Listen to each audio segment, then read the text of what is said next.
Hi, my name is Anita Johnson. Before we play our show, I wanted to ask you to make a donation to Making Contact. Become a part of our group of supporters who believe in the value of independent media. We can only do this work with your support, and right now, your donation will be doubled by Newsmatch. So please just take a minute, go to our website, radioproject.org, and make a generous donation. Thank you so much.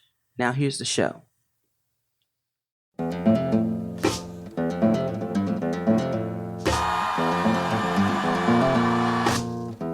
Making contact. Making contact.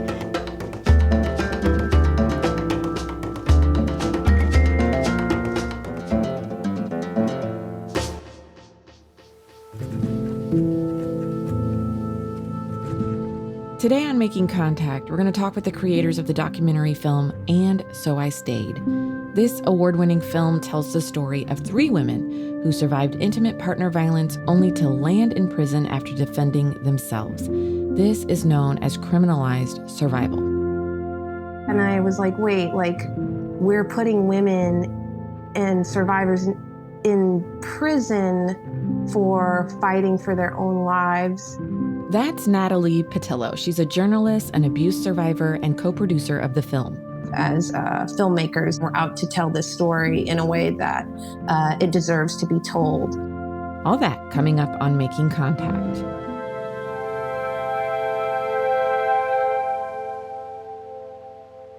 Hey, it's Amy here. So before we start, I want to let you know that we are going to be talking about intimate partner violence, or IPV, today. To be clear, we have taken care not to include anything graphic, but it may not be suitable for sensitive listeners. If you or someone you know needs help, you are not alone. The National Domestic Violence Hotline can be reached at 1-800-799-7233. This resource and others are posted on our website, radioproject.org. Okay, now to our interview with filmmakers Natalie Pattillo and Daniel Nelson. Yes, so good to see you guys. And thank you so much for making the time to sit and talk with me today. I'm really excited to talk about your film. Yeah, thanks for having us. Yeah, it's a pleasure. I just was able to watch it last week. And when I was watching the film, something that struck me was that it starts out with Kim Dadou Brown, and she's sort of the kind of matriarch in the film, it seems like. I mean, she's on the other side of a prison sentence, and she has gone back essentially with her advocacy work to say, I don't want this to happen to anyone else. How did you all get involved with Kim? That's a great question. So back in 2015, I was working on my master's project at Columbia, and I knew that I wanted it to be about domestic violence. I had my own personal history, and then my sister was killed back in 2010 by her abuser. So those two very personal experience kind of were very formative to me as to why I wanted to pick domestic violence as an issue to cover. And that was pre-Me Too, so I didn't see a lot of very nuanced and sensitive coverage. And so I told a professor at the Dart Center for Trauma Journalism about my personal history and sort of my drive. And he was like, have you ever considered covering the issue of women or survivors who are criminalized for fighting back or even being coerced by their abuser to commit a crime? And my mind couldn't, like most people, I think, who aren't familiar with criminalized survival, I couldn't wrap my mind around it. And I was like, wait, we're putting women and survivors in prison for fighting for their own lives. When I had that experience of my sister being killed, because those to me, I was like, it's very clear that's what would have happened to the women had they not fought back. In 1991, Kim was in a car with her abuser when he physically attacked her, threatening her life. She reached below her seat where she knew he kept a gun. She shot him to save her own life. Tanisha and Nikki, the other women in the film, were also charged for killing their abusers in a struggle to survive. So I was just reaching out to organizations that worked with survivors who had been criminalized. And eventually, one of the organizations that I reached out to put me in touch with Kim. And yeah, it was a phone call. She was in a parking lot somewhere, and I was doing laundry in the basement of my apartment building. And she asked me those questions, like on the first call, like, why do you want to do this? And that's when I shared the personal history part, and that I just wanted to give the issue, the topic, its due diligence. And when I started building trust with Kim and learning more about her story of, fighting back against her abusive boyfriend, I just kept wanting to uncover what went wrong. Hey, it's Amy again. I just want to jump in to give some context. First, in the United States, 1 in 4 women and 1 in 9 men are victims of intimate partner violence. COVID lockdowns made this so much worse. But what happens to victims when they fight back? A lot of times, they're charged with violent crimes. IPV survivors are usually charged for these 4 things: physically defending themselves, failing to protect their children from abusive spouses. They're also charged for crimes they committed under coercion from abusers. And if they're undocumented, survivors are sometimes reported to immigration enforcement. A convergence of racist systems disproportionately criminalizes Black and Brown survivors. And sometimes the legal system doesn't even acknowledge that IPV exists in queer relationships. Go to our website, radioproject.org, for more information. Okay, now we're going to go back to our interview with Natalie Pattillo and Daniel Nelson. They made a documentary film, And So I Stayed. The protagonist, Kim Dadou Brown, helped write a bill that would take a history of domestic abuse into account when a judge sentences a criminalized survivor. The film documents Kim's work on the bill.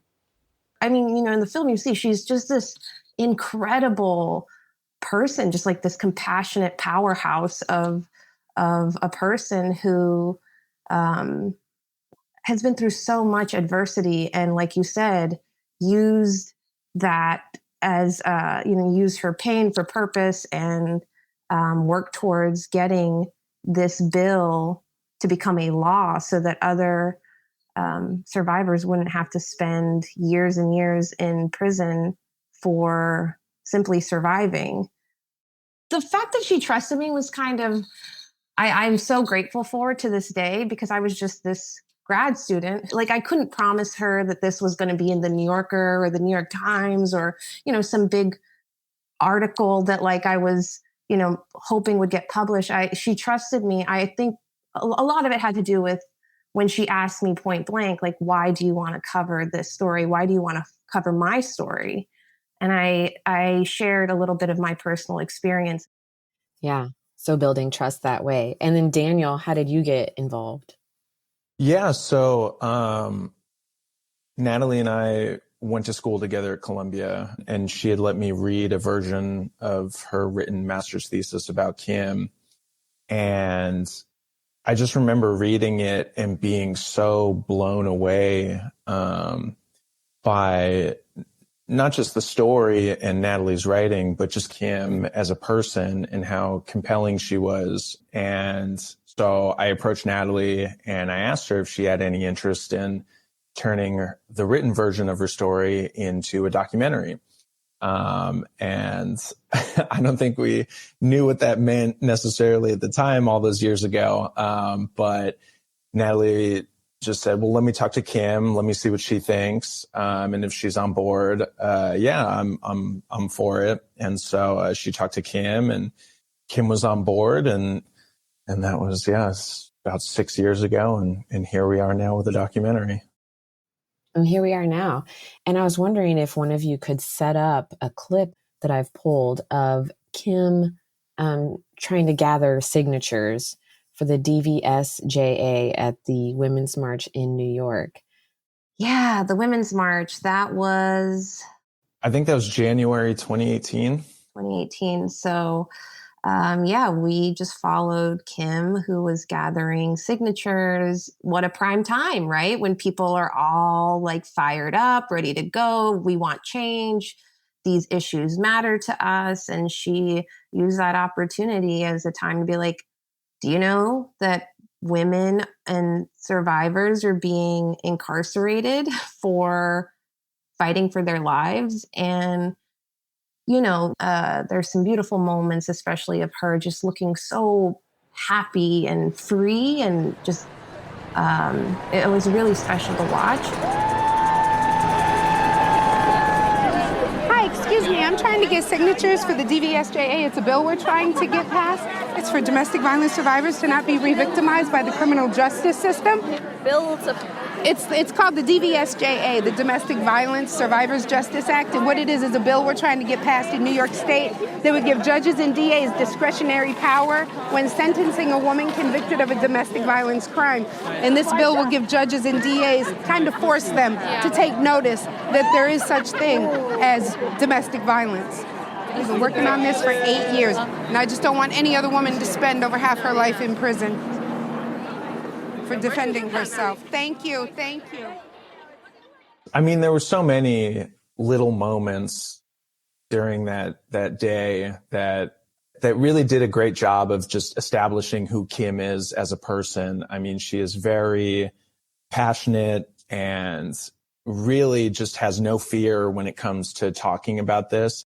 Yeah, that moment sets up who Kim is as a person, and it also sets up what the DVSJA is, essentially. It gives you kind of an overview because she's explaining it to the folks in the crowd, right? Can you talk about the DVSJA? Sure. Yes. What is it? So it is New York's Domestic Violence Survivors Justice Act. It's a law that gives judges the discretion to take into consideration that intimate partner violence was a quote unquote significant contributing factor to the crime. So there are two ways the law can work. It could work at trial when you're being sentenced, and you can ask for a DVSJA hearing, and the judge will decide whether or not they think the person is eligible. And it can also be used, I guess, retroactively as well for folks who are currently incarcerated. Kim will tell you, and even other experts, we're not very optimistic about it ever becoming a law. They still fought for it. I mean, this was 10 years in the making. This took a very long time. A lot of legislation does, but this, it's wonderful. It's a great tool. It's not super ultra progressive. It still criminalizes the survivor, or acts as something that, has the notion that they should serve some amount of time. You're still playing ball with the criminal justice system as it exists. Exactly. So it's kind of, they always say, it's this is a get out of jail free card. And it's what card is that? I don't know. So it's an incredible tool. We've seen it work. We've seen it not work and create just utter devastation. I think there were times where we were filming, right? And we were what are we doing? We're following, it was incredible to follow Kim and just see her pure resilience and steadfast hope that maybe, even if she doubted it a lot, that it could happen. It was incredible to document that, but we were just where is this going to go? None of us really thought that this bill would ever get signed into law. And then something really great happened in 2018 with the midterms, and the New York State Senate went from Republican to Democrat for the first time in a really long time. And so I think because of that, they were able to push through a lot of this kind of legislation.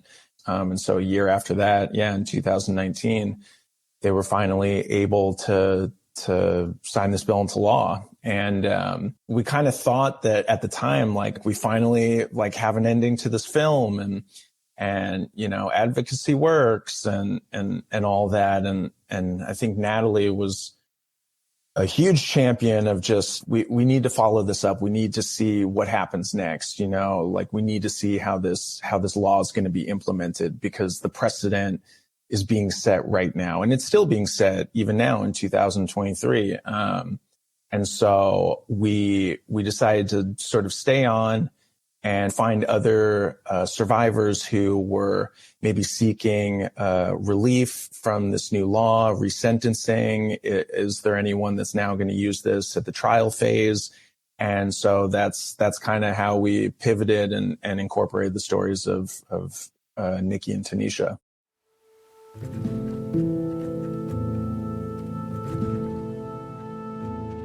You're listening to Making Contact. Just jumping in here to remind you to visit us online if you like today's show or want to leave us a comment. We have more information at radioproject.org. And now, back to the show.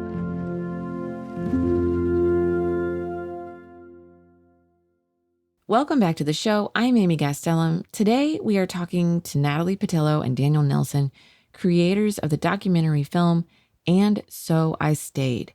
It tells the story of 3 women incarcerated for fighting back against their abusers. We've learned a little bit about Kim Dadou Brown's story, and in the second half, we're going to hear about the other women in the film, Tanisha Davis and Nikki Addimando.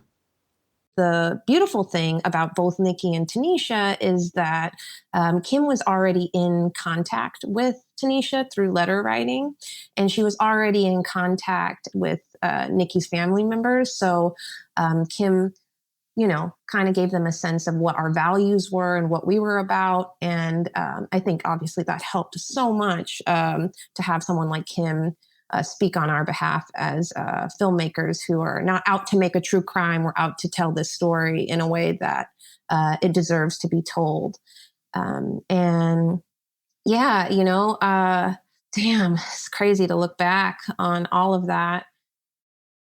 Tanisha was serving a 14-year sentence when the DVSJA became a New York state law in 2019. Tanisha's lawyers asked Natalie and Daniel if they could use their footage of interviews of Tanisha's family. They hoped that it would give the judge in her appeal a sense of who Tanisha was.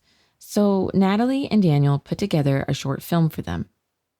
We really didn't know what we were doing. We're just hoping to help. And we get a call from her lawyer, a very excited call. It was like 4 FaceTimes. And we learned that, you know, the judge watched the video and like they want to release her under the DVSJA. After 8 years in prison, Tanisha was released for time served. She was the first domestic violence survivor to be resentenced under the DVSJA in her county. So it was kind of wild. Like, we didn't really know what our ultimate film would look like. We just wanted to keep to our North Star, which was to like help free survivors who are unjustly incarcerated. You know, you guys were talking about the way that Tanisha and Kim and Nicole are sort of linked together. And I was really struck by one particular scene in the film where Kim actually goes when Tanisha is released from prison. So can one of you maybe just set up that scene for us?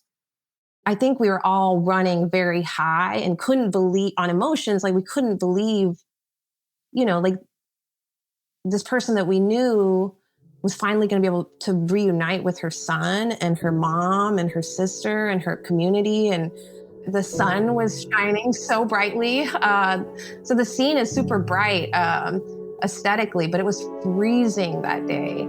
And we like waited forever. And it just like, I will never forget the moment that, you know, she walked out. Come on. I see somebody standing there.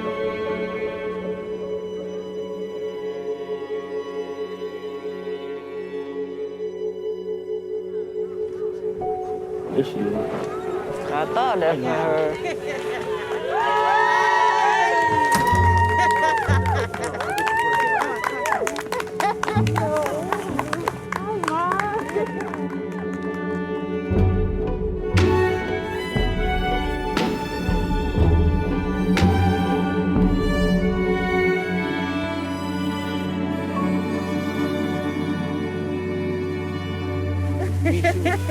Tell me about seeing Nikki, please. Nikki? Yeah, Oh, tell me she about. cried. She was so like happy for me, but I'm definitely gonna try to do whatever I can. What did she say to you? She wanna come home. Like We're gonna work on that. Yes, I told her, I said, I'm not giving up on her.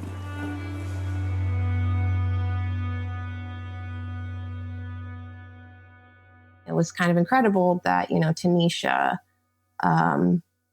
and Kim have that moment at the end where they talk about Nikki and you see how it all ties together. Well, I was going to tell you that when I was watching it and I realized in that moment, Kim is there, Tanisha is there. She's just been released from prison. And Kim turns to Tanisha and is like, how's Nikki? And I'm like, boom.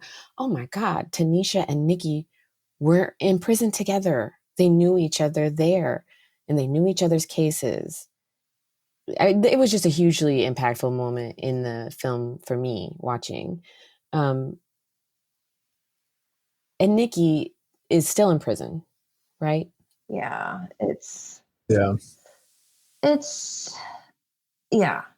she is. She is. The fact that the judge didn't think she was eligible, right, to be considered under this law that had been passed was heartbreaking. Doesn't even capture that, right? Like, it was kind of wild to see that despite truly mountains of evidence, I know because I printed it all out and it is mountains. It's undeniable that the abuse was a significant contributing factor to the quote unquote crime. And, even processing with Kim sometimes, she's like, I feel like I failed Nikki. And I'm like, no, Kim, you didn't fail her. That's the legal system did. The bigger system did. And, seeing her separated from her kids, learning about other survivors who are in similar situations, it's really hard to process. In the film, Nikki's sister holds a candlelight vigil outside of Bedford Hills Prison to raise awareness about criminalized survival and Nikki's case. Natalie and Daniel filmed it.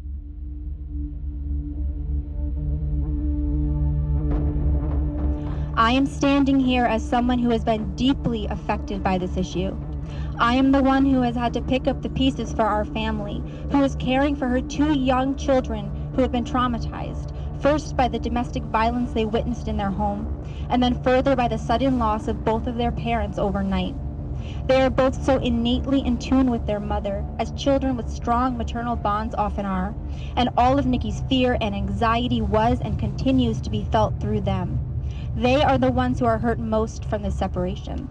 Nikki is not the only woman in this building behind us or in this country who have survived horrific abuse and are now criminalized in a system that can often mirror the coercive control of an abuser. Thank you for using your voices to speak for those women who are silenced, for using your power to join in collective action. Thank you for being here for Nikki.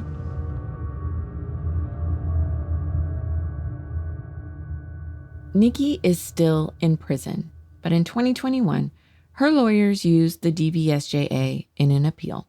Her 19-year sentence was reduced to 7.5. Her family and supporters are expecting her to be released in 2024.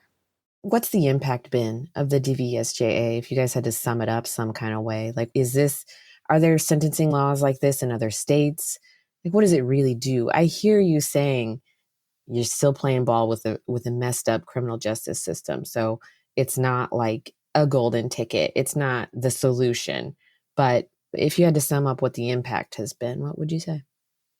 So far, on at least the resentencing for folks who are currently incarcerated, as opposed to using it at trial, we've seen some incredible things. We really have. We've seen some people who were released under the DVSJA that spent over 20 years in prison, like all of their adult life.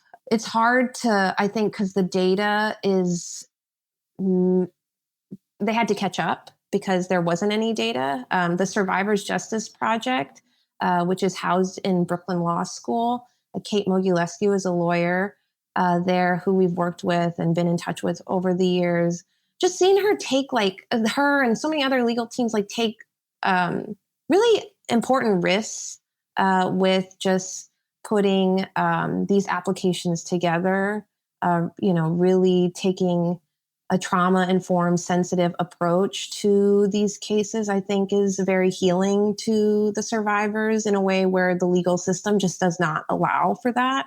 In Tanisha's interview that we did only for the purpose of that application, she said the DVSJA is a chance for us to tell our story.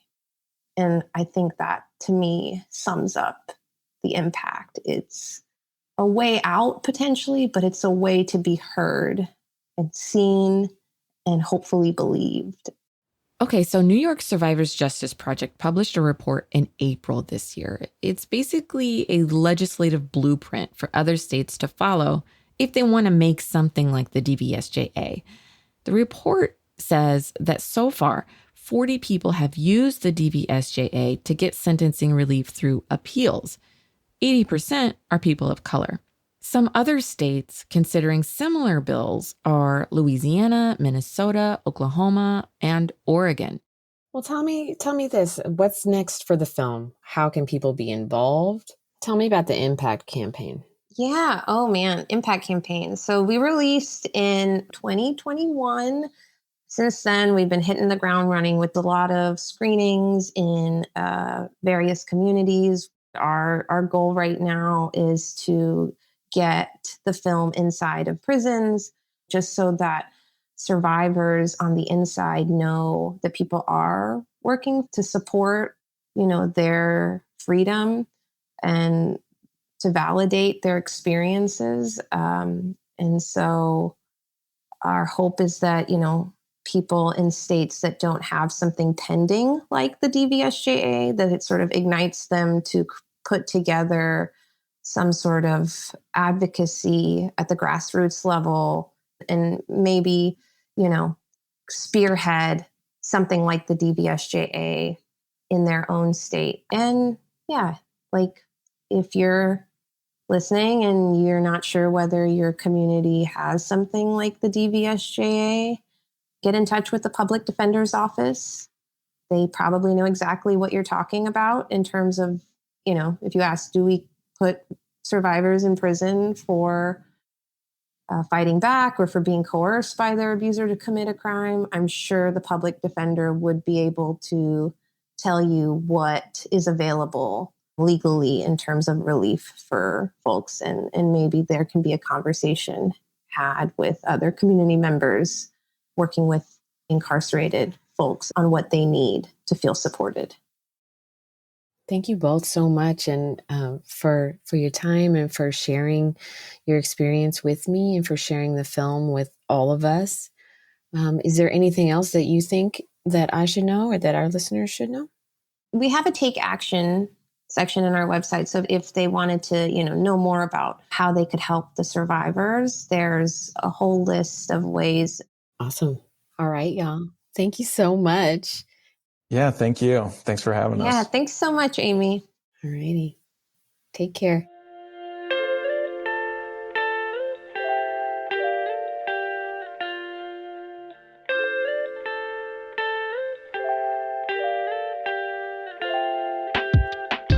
I'm Amy Gastelum. You've been listening to Making Contact. If you want to know more about the film or about criminalized survival, you can go to our website, radioproject.org. Until next week.